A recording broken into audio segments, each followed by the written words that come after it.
एक प्रश्न आता है कि चाहे वो महादेव द्वारा हो अथवा शनिदेव के द्वारा, कटने के बाद उनका मस्तक आखिर गया कहाँ? इस विषय में भी कई ग्रंथों में अलग अलग कथाएं मिलती हैं।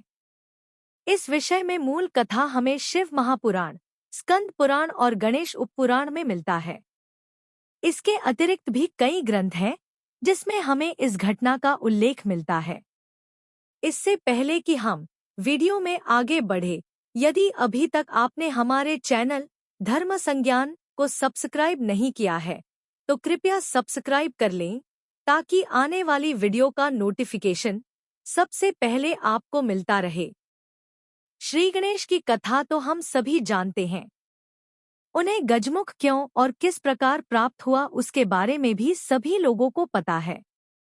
गणेश जी के सर के कटने के विषय में दो कथाएं मुख्य रूप से प्रसिद्ध हैं।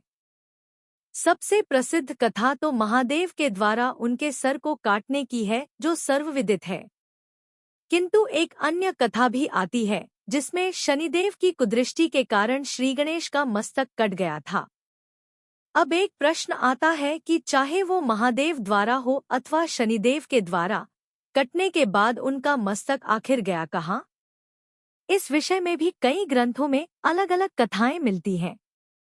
इस विषय में मूल कथा हमें शिव महापुराण, स्कंद पुराण और गणेश उपपुराण में मिलता है।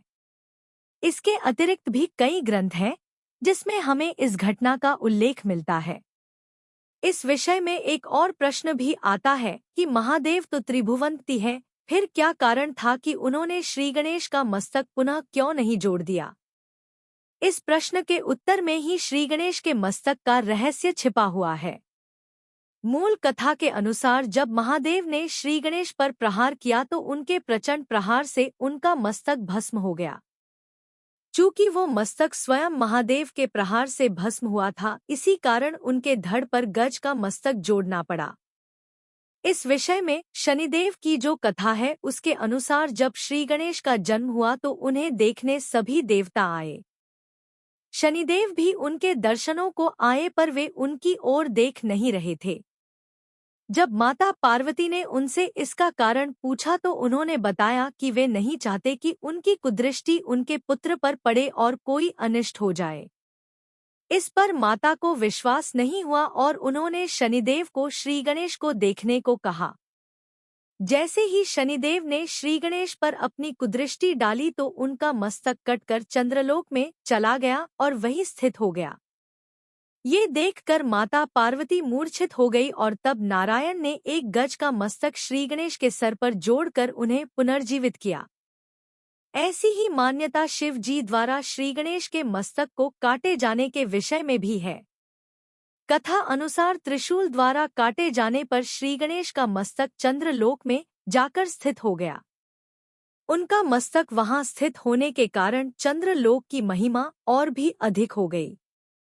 कुछ लोग ऐसा भी मानते हैं कि चूंकि चंद्रदेव महादेव के प्रिय हैं और चंद्र सदैव उन्हीं के आश्रय में रहते हैं, इसी कारण महादेव ने श्री गणेश का सर चंद्रलोक में ही स्थित किया।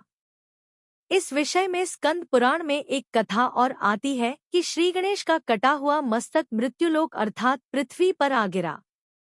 वर्तमान में उत्तराखंड के पिथौरागढ़ जिले में गंगोलीहाट से लगभग 15 किलोमीटर दूर एक गुफा है जिसे पाताल भुवनेश्वर के नाम से जाना जाता है। ये गुफा भी बहुत रहस्यमयी है, जो लगभग 160 मीटर लंबी और 90 मीटर गहरी है। ऐसी मान्यता है कि इसी गुफा के अंदर श्री गणेश का वो कटा हुआ मस्तक रखा गया था। कुछ लोग ऐसा भी मानते हैं कि मानव कल्याण के लिए स्वयं भगवान शंकर ने श्री गणेश के कटे हुए मस्तक को यहाँ स्थापित किया था। यहाँ श्री गणेश का मस्तक एक शिला में उकेरा गया है, जिसके चारों ओर एक ब्रह्मकमल भी उकेरा गया है। ऐसी मान्यता है कि वो कमल स्वयं महादेव ने बनाया था। उस मस्तक पर जल की बूंदें सदा गिरती रहती है, जिसे अमृत माना जाता है। इस गुफा की खोज आदि शंकराचार्य ने की थी। शताब्दियों से यहाँ दूर दूर से लोग उस मस्तक के दर्शन करने को आते हैं। यदि आपको यह वीडियो पसंद आई हो तो कृपया कमेंट करें, लाइक करें और साथ ही वीडियो को आगे शेयर भी करें।